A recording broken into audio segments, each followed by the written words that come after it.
So now we're moving to part 3, bringing it all together. So what we've already learnt around child development, as well as integrating this with mental health and mental illness. So adolescence and the transition from childhood to adolescence can be a really tricky, challenging time for young people. There's a lot going on. So importantly, we need to remember that it can be difficult for young people to, 1, identify how they're feeling and the emotions that they're experiencing, 2, express these, and 3, manage and cope with how they're feeling. So as a result, mental health and emotional well-being will fluctuate during this period of development. The degree to which any of us can cope depends on, what we're doing and what's going on around us. I want to introduce you to a new model now called the window of tolerance. This model builds upon the concept of a mental health continuum and attempts to explain and help us to understand why our mental health continuum and our ability to cope varies day to day and from person to person. Let's watch this animation together to learn a bit more. The window of tolerance is a model which helps to understand the variable nature of an individual's capacity and ability to cope and function. We all have zones or ranges of optimal coping and functioning, as shown by the green band in the diagram. This is known as our window of tolerance. When an individual is within their optimal zone or window of tolerance, they are able to experience and tolerate thoughts and emotions, and they are able to cope with the ups and downs, opportunities and challenges of everyday life without much difficulty. They will be more able and likely to take in and process information, think logically, and make informed decisions and respond and behave in developmentally appropriate ways. Windows of tolerance, that is, the degree to which we can cope, will vary from person to person and will vary for each individual depending on what we are doing and what is happening around us. Those who have a narrow window of tolerance may feel as though their emotions are highly changeable or intense, which can be overwhelming and hard to cope with. Others with a wider window of tolerance may feel as though they experience less noticeable ups and downs, or that emotions are not frequently intense and overwhelming. It is important to remember all of us experience emotions, and for each of us, what we can cope with or how much we can cope with will vary. Factors that impact the size of our window of tolerance include the number of demands and stressors we have, life events including change and transition, and adverse life experiences, relationships and interactions with other people, our stage of development and our physical health, individual factors such as physical health, diet, activity levels, and sleep, repeated or multiple negative experiences such as multiple stressors, traumatic or upsetting life events, challenging or unsupportive relationships with others, may narrow our window of tolerance, therefore impacting on our longer-term ability to cope with similar situations or emotional responses. Conversely, repeated or multiple positive experiences, such as minimal stressors, experiences of mastery and pleasure, supportive and nurturing relationships, may widen our window of tolerance, therefore enabling and building resilience, tolerance, and coping. Regardless of the size of an individual's window of tolerance, there are times when everyone is faced with situations that result in thoughts and feelings which are overwhelming and intolerable, which we feel unable to cope with. At these times, we are no longer within our window of tolerance. Our resilience, coping, and functioning become compromised. When this happens, an individual will experience an episode of hyperarousal or hypoarousal. Hyperarousal is typically characterized by intense emotion, high levels of anxiety or panic, intrusive or racing thoughts, strong and powerful feelings which can be unpleasant and scary to experience. This can be an overwhelming and scary experience which can result in impulsive, dysregulated or reactive behaviour. Behaviour might include distress, verbal or physical hostility, or aggression towards others or oneself, running away, or engaging in behaviour that might be considered risky or unsafe. You might have heard the term fight or flight response. This is a good description of being hyperaroused. Hypoarousal often occurs when the situation or emotions being experienced are so overwhelming or intolerable that an individual experiences an involuntary total shutdown. This is often characterized by withdrawal, disconnection, dissociation, feelings of numbness or emptiness. For some people who are hypoaroused, they are unable to respond, communicate, or engage in tasks and activities.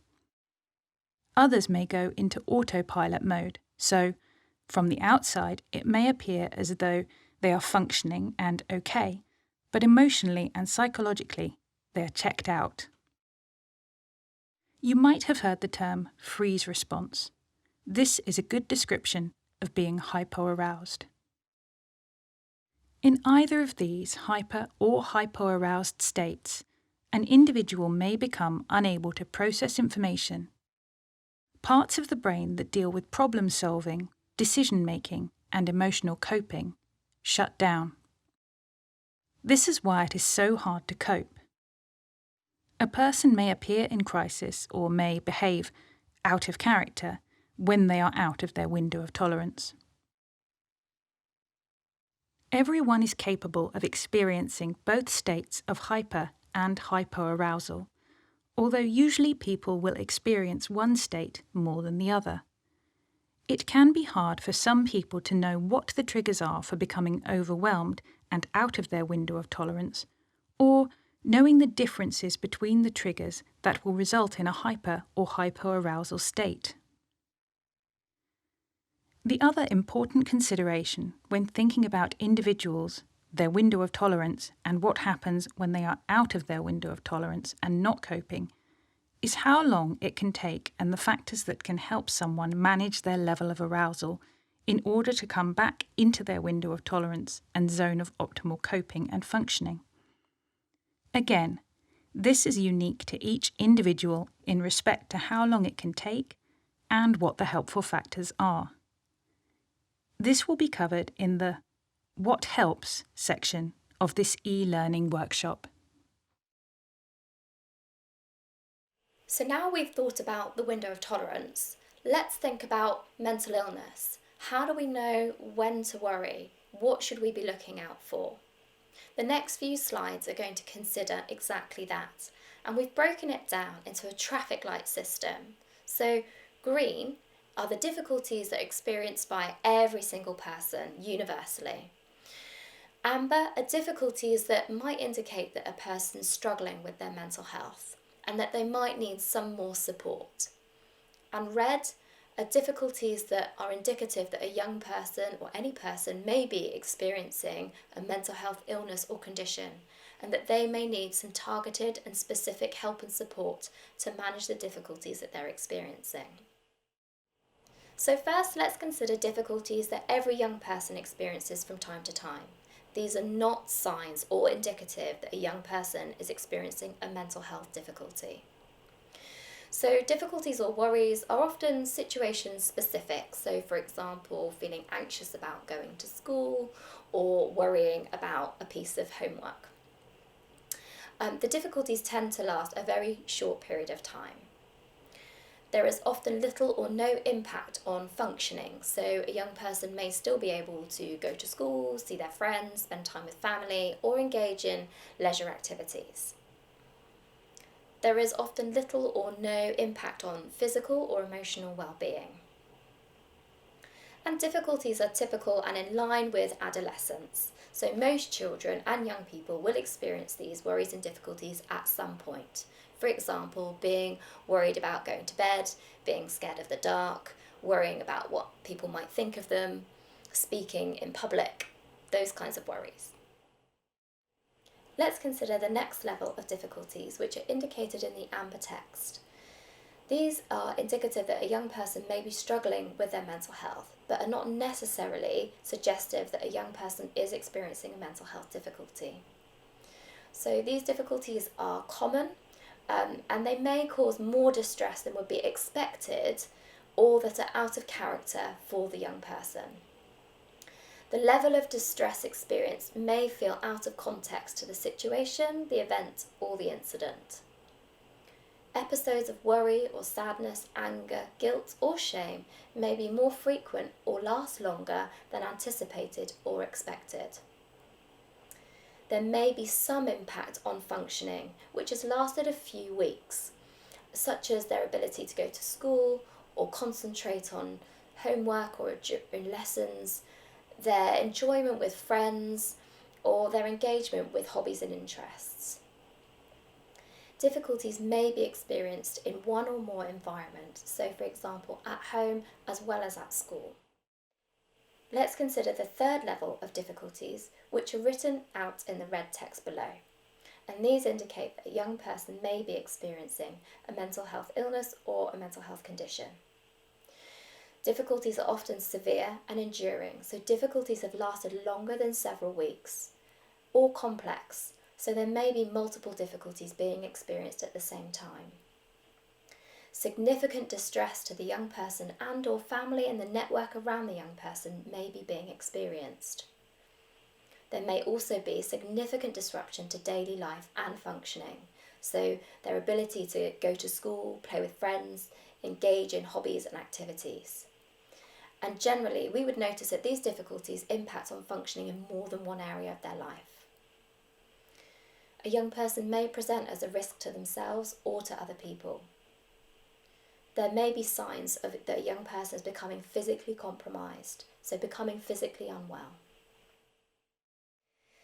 I'm now going to talk you through some of the signs and symptoms that a young person may be experiencing a mental illness or mental health condition. We're going to consider 4 different areas in turn: behaviour, mood, functioning, relational and social. It's really important to remember that the signs and symptoms that I'm going to talk through are not diagnostic and should not be used to label an individual as having a mental illness, as there could be many reasons why an individual is displaying the signs and symptoms that I'm going to talk through. Let's consider behaviour first. So, behaviours that you may see if a young person is struggling with their mental health and experiencing mental illness include physiological responses to distress, such as a racing heart, quicker breathing, feeling dizzy or faint, vomiting or shaking. Becoming physically unwell through self-neglect, such as poor eating or drinking. Children may reenact traumatic events repeatedly, whilst others may experience flashbacks. Weight control behaviour, such as exercise, increased activity, dieting, laxative or diuretic misuse, self-induced vomiting, and other forms of purging. Reactive or impulsive behaviour, the typical fight or flight response, such as becoming distressed or agitated, running away, hiding, becoming verbally or physically aggressive towards themselves or other people. And this includes threatening or intimidating behaviour. Engaging in impulsive, reactive or risky or potentially harmful activities such as substance misuse, so drug and alcohol misuse, risky sex, including online sexual activity, criminal activity. Truancy, and age-inappropriate sexual activity or behaviour, particularly for young people aged 16 years and under. Some young people may experience thoughts, feelings or urges to harm themselves or to end their life. it's really important to remember that not all young people who engage in self-harm are experiencing a mental illness, and not all young people that engage in self-harm will experience feelings or act upon thoughts of suicide. There are many reasons why young people may engage in self-harm behaviour. So now let's consider the signs and symptoms around relational and social factors for young people. So young people may go one of two ways. Firstly, they may become very clingy and not wanting to be separated from parents or carers, and seeking that physical proximity, not wanting to be alone. They may be seeking verbal reassurance, persistently asking if things are okay. Alternatively, you may find that young people withdraw and isolate themselves. They may become uncommunicative and unresponsive. Young people may appear unbothered and uncaring about people or activities that they've previously enjoyed and cared about. Young people may struggle to honour commitments or responsibilities which might seem out of character. They may lack insight or awareness about how they're presenting themselves. This may lead to conflict and arguments, particularly with caregivers. Persistent refusal to leave the house or attend or take part in activities such as school, hobbies, interests, and seeing friends. Families will find themselves struggling to do things as they normally would. Family functioning becomes disrupted, and they're required to make significant adjustments to accommodate the young person and how they're feeling and responding. Young people may seem more emotionally labile or more sensitive, so they may be upset or irritable, particularly when boundaries are put in place or demands are put on them. You may find that young people become either more argumentative or more passive, whichever is more out of character for that young person. Now let's consider signs and symptoms associated with mood and thinking. So a young person may experience real rapid changes in their emotional state, becoming irritable, more easily tearful, or generally behaving out of character. They may become agitated, distressed, oppositional, or even aggressive. They may appear preoccupied or unable to concentrate. They may be forgetful and confused. They may be anxious and easily stressed. They may worry about what others think of them. They may experience low self-esteem.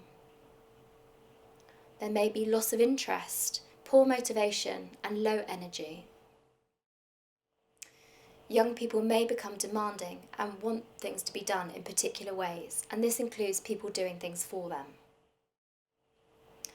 Thoughts and beliefs may become more rigid, and they can't be easily challenged or thought about from a different perspective. Young people may feel hopeless about their future and not able to see a future, and may lose interest in their goals, dreams, and hopes. They may seem more on edge and jumpy, whilst at other times may seem to be in a world of their own and daydreaming. They may be overthinking and preoccupied and concerned by particular events or situations. You may notice that they have a hypervigilance to threat or danger. And finally, let's consider some of the signs and symptoms that are associated with a young person's functioning. So, difficulty sleeping. This is both getting to sleep, staying asleep, and sleeping enough in general, having nightmares and night terrors, or even oversleeping and sleeping too much. Repeated patterns of behaviour, such as routines or rituals. These may start to impact on a young person's day-to-day life. Even something like getting up ready for school may become problematic. Significant impact on health and well-being, such as not sleeping or eating for a sustained period of time. Young people may begin to show physical signs of compromise, such as ill health, as a result of this.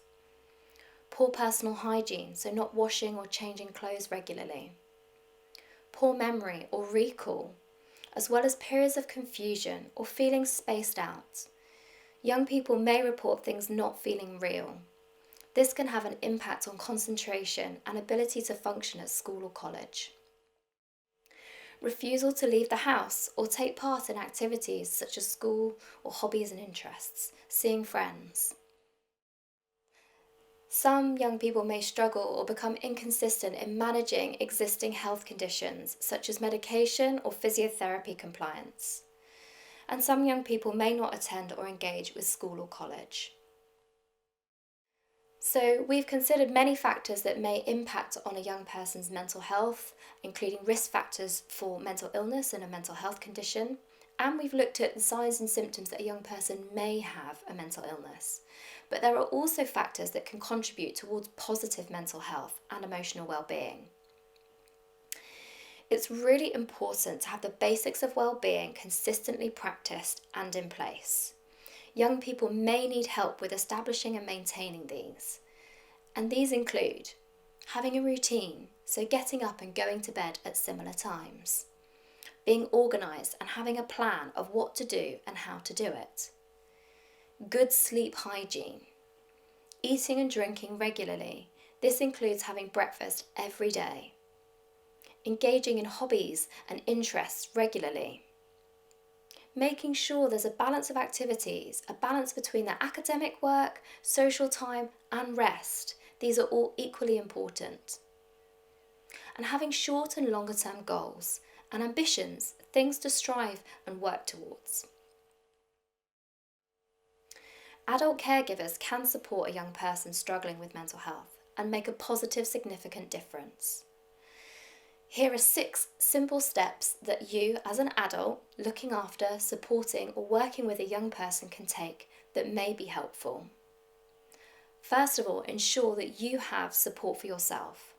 Ask or let someone know if you're struggling, either with your own emotional and mental health, or if you're struggling to support a young person.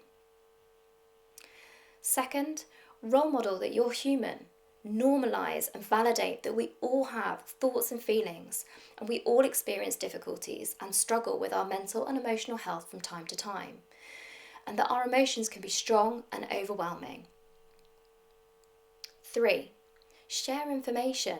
Let people know if a young person is struggling. Joined up working between adult caregivers ensures consistency and containment for young people. 4, where possible, be calm and consistent, clear and boundaried, as well as kind and compassionate. 5, remember that your verbal and non-verbal responses communicate and will have an impact on how a young person thinks, feels and behaves.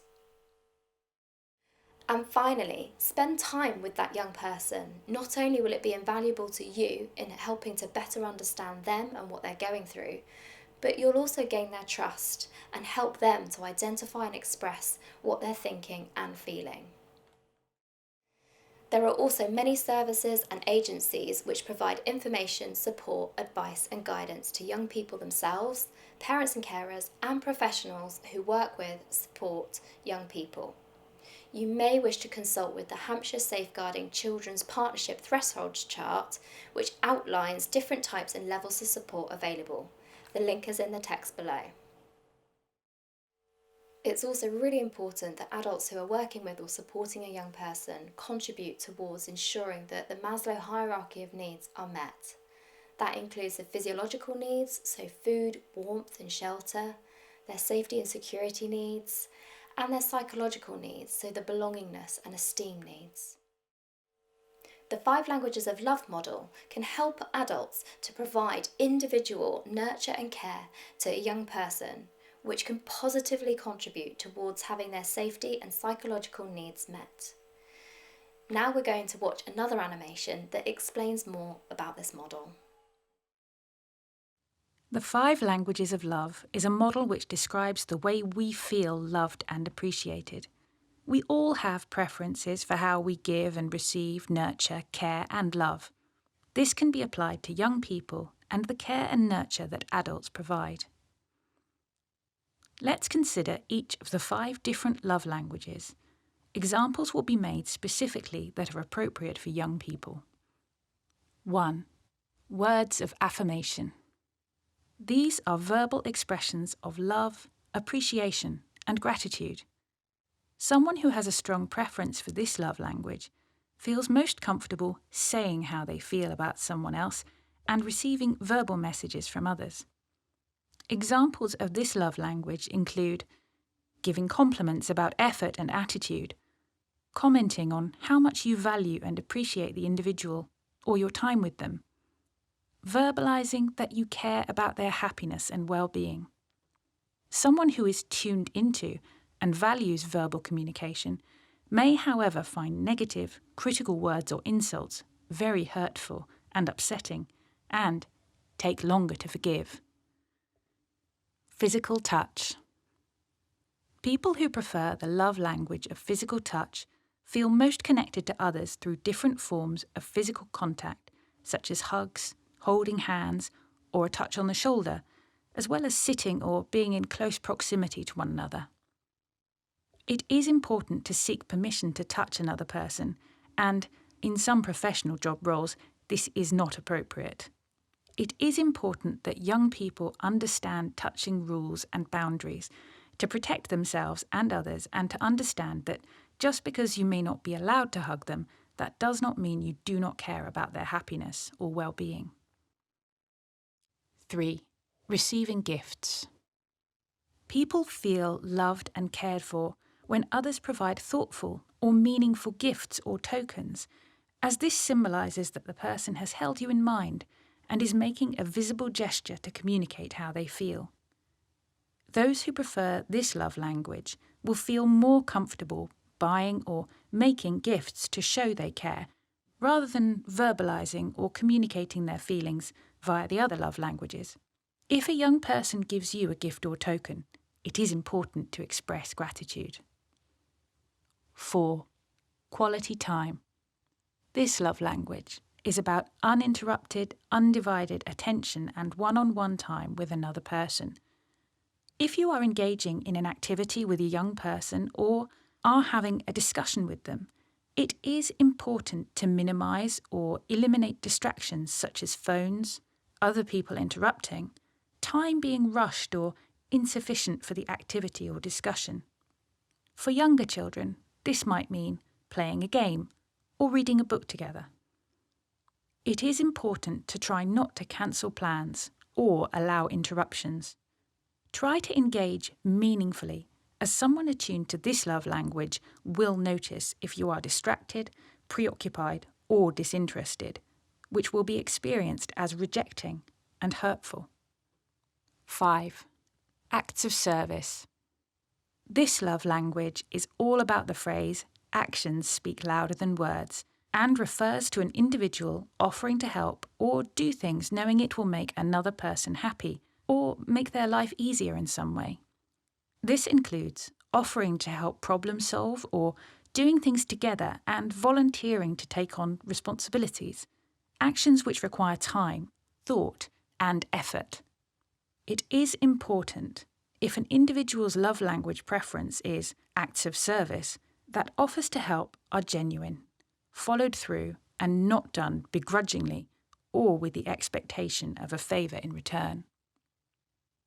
Everyone will be able to engage in all 5 of the love languages, but it can be really helpful to consider your own preferences as well as those of the young person you are working with or supporting, so that you can communicate warmth, care, and nurture in a way that is attuned to their preferences, thus having more of a significant and meaningful positive impact. And to conclude this part of the e-learning module, you'll see below a number of links to resources for self-help and signposting.